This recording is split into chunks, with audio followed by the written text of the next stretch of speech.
tough conditions.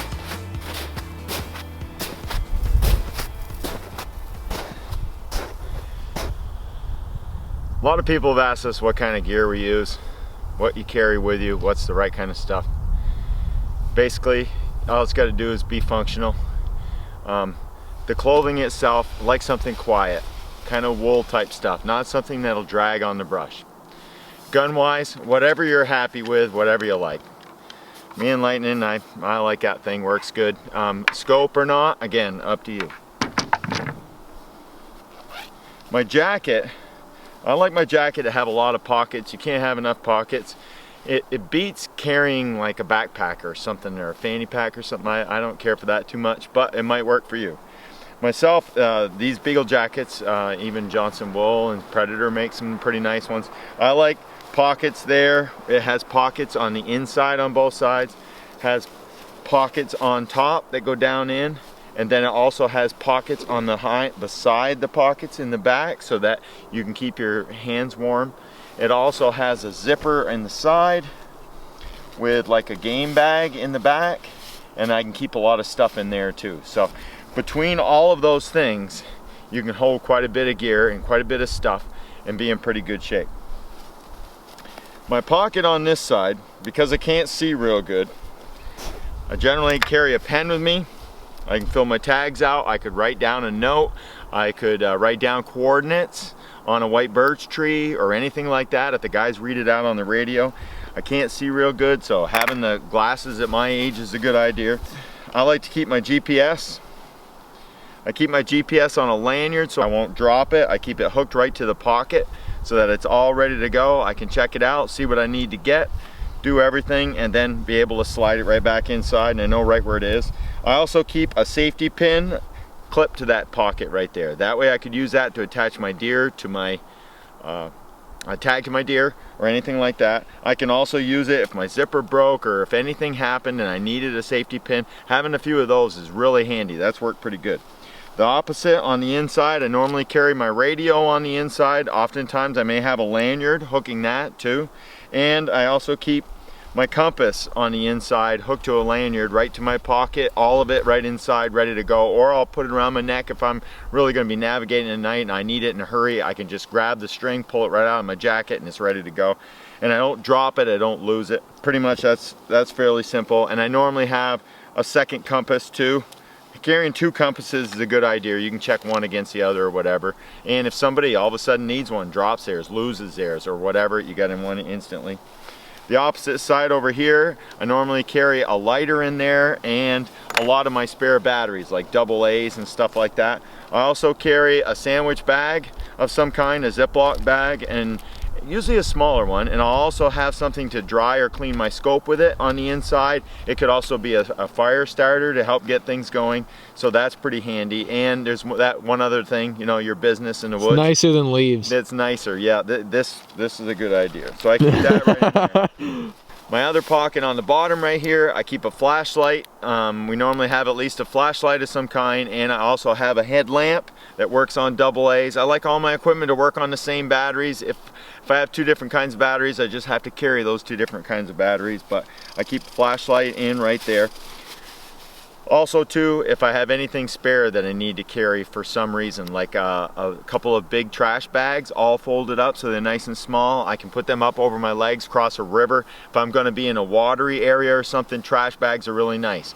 Also too, if something were to go wrong, I can take that big like construction sized trash bag, I could poke a couple of holes in it and it could be an instant rain gear for me. And it would work good to shed the water if I ended up having to stay the night in the woods for some reason.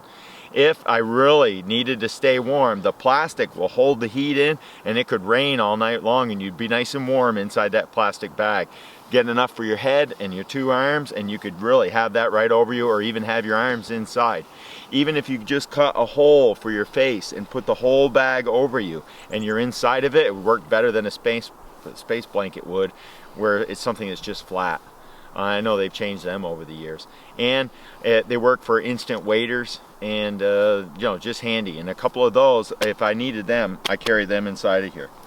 The opposite side, I usually keep my gloves right in the top part of this and it doesn't fall out. It's easy to want to stuff your gloves in the sides, and I've dropped them quite a few times, so I don't do that anymore. Even though this pocket actually has a piece of nylon strapping on the inside of it that could hold a clip or something like that, and you could even take your gloves and hook them inside of that and it would hold it for you, but that's usually where I keep those, and I have pretty good luck with it. My pack in the back here, I normally carry my camera. Any kind of camera gear goes in there. I also carry a spare set of gloves. I'll put one inside the other so that they're organized and it doesn't take up too much space. I'll also carry another gallon Ziploc bag, a little bit bigger, a bigger Ziploc bag, plus a little bit more scope dryer, you know, paper towel that can be handy, wiping your hands off when you're gutting out a deer, you know, any of those kinds of things. It's handy to have that. And if, say, I shot a partridge, and I would take the partridge and breast it out and then put the meat inside of here, and then I could tuck it right back into my pack in the back here. Also carry a winter hat of some kind of really warm hat. And if it got really cold temperatures, I could take my baseball cap, and I don't have my orange one here, but I normally have that with me. I take my orange baseball cap, stuff that in the back, and wear this, or double them up if it's getting, you know, a lot in my face and I need to see for some reason. But I usually carry a winter hat in the back, plus those pair of gloves. And another thing that's really handy is a belt of some kind, or even say a ratchet strap or something like that, so that I could wrap it around the deer and pull the deer out of the woods. I could also use it for a million different things, you know, from pulling the deer out to holding the deer's leg while I'm gutting it out. I mean, it's just, there's a ton. If we find a shed antler, I can strap it to it and put the antler right on my back and hold the whole thing, and that'll work sometimes. I've had one time I tied 6 or 7 antlers all together in a pile and dragged the pile with them, so that worked pretty good. But a strap of some kind, a ratchet strap without the ratchet part of it, just the hook and the long strap, has worked really good. That's been super handy to carry that on me, and especially when I'm in shed country, that's worked out pretty well. For the most part, your pants you can double up if you needed to, if it was super cold, or wear some Under Armour or something like that underneath, whatever, you know, the temperature would call for. I might also have my whites with me, so that if it was snow, I could put that over me. Whatever you wear underneath, if it's going to be real cold, I may layer up a little bit more underneath if it's real cold. Or if I needed to, I can also like take my t-shirt off and then put that in my pack behind my coat. If I had a coat that didn't have one of these, I would build one into it. I'd cut the side and put in a zipper and have a pouch in the back there. It is so handy. The only thing it does do is it makes the coat a little big here, and it stresses the zippers a little bit. And you want a good rugged zipper on your hunting coat to keep that, especially if you end up with a lot of gear. Sometimes when you follow us through the woods, you see this big bulge in the back, and that's where we're carrying a lot of our stuff. And that works out pretty well. Other than that, I also carry my hunting knife is on my belt, of course. I've got a gun belt. With my belt full, I can carry almost 20 rounds, and then I have also 2, 4, or 5 rounds for the gun ready to go, so that I'm all set. If I had muzzleloader stuff or whatever, I might leave the belt at home. I wouldn't necessarily need that. And a hunting knife of some kind. I also usually have a pocket knife, so that I have a pair of knives, and if anything went crazy for any reason, I'd have a knife of some kind, or if it dropped one or lost it or anything. But that's pretty much it.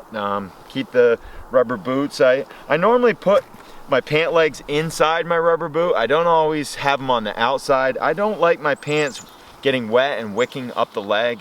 Also too, if it's wet, it might ice up. If it's freezing temperatures and your pants are on the outside, they can rub together as you're walking and make a lot of racket, and I can't stand that. But the other disadvantage to tucking them in is that the rubber itself, a lot of twigs and stuff hit on the rubber boots, and that makes some noise. If your rubber boots rub together as you're walking, you can make quite a bit of racket there too. So there's pluses, and there are days when wearing outside is more advantageous and wearing inside isn't so much. But keeping the snow out of the top of the boots and sealing the top, it's a good idea. Some guys use rubber bands, or you know, the jar covers like the big woods bucks guys like to use. Anything just to keep the water from getting down inside of stuff, keeping it practical and keeping it useful for you. I do like a taller rubber boot that can withstand a lot of water, because nearly every time there's water everywhere we go. There's just this water. It's swampy, mushy muck. stuff like everywhere. And when your pant leg's covered with mud and it freezes, that's another thing that can be just, I just can't deal with that giant icicles on my boots. Staying warm, staying dry, keeping the snow off you as much. You know, hypothermia, #1 killer in the outdoors, so staying warm and dry is everything. Every time I've got some snow on me, I get it off, right? I brush it off. If I fall down in the snow, I brush it off. I stay dry as much as possible. Try not to touch too much vegetation that'll make you wet, or do anything to get real wet. If all of a sudden you end up spending the night and you're soaking wet, you're probably not gonna do anywhere near as well as if you would if you were dry. I like a sling on my gun. Some guys don't. It can get caught on a lot of stuff. You'll be walking along and a lot of brush will catch on the sling sometimes. A lot of fellows like shorter guns, especially in the brush and whatnot, and it is more of a challenge if you have a longer barrel or something either. But I like a Magnum. I like the amount of power you get from a Magnum. If I shoot something, it does something, and I like that. And I can shoot a long ways, and I've shot a few deer at over 300 yards with it, so it's really nice to be able to do that. I like the scope too.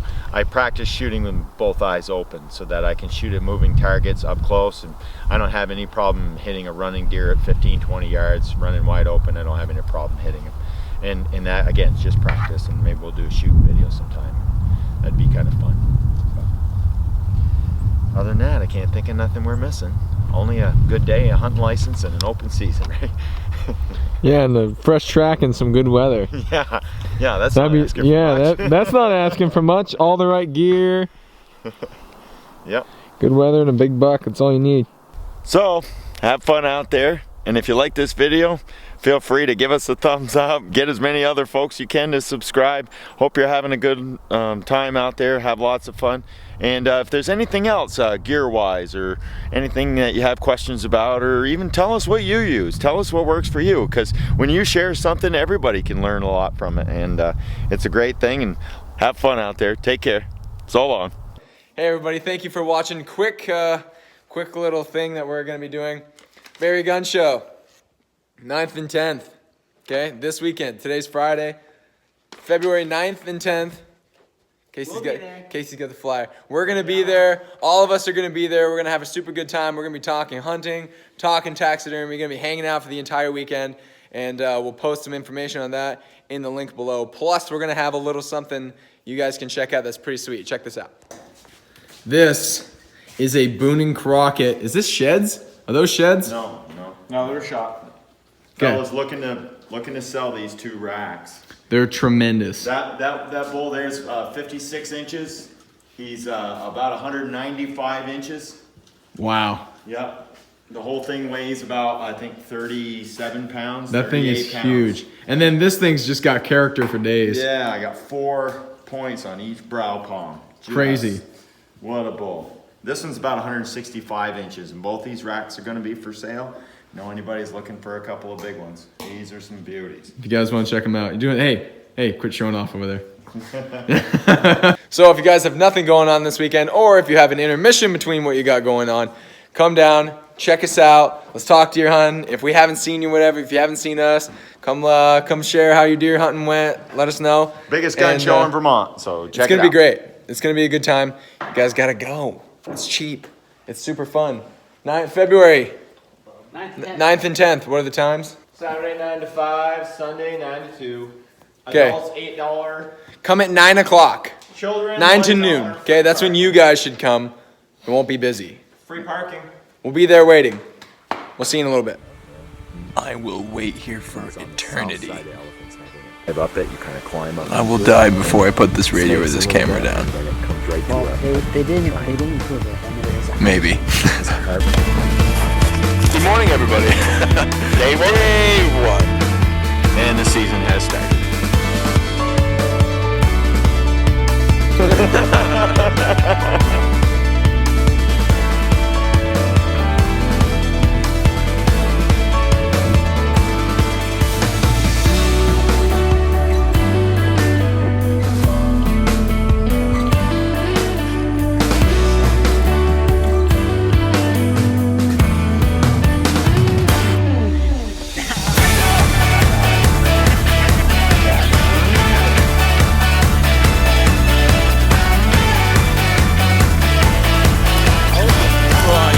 See ya.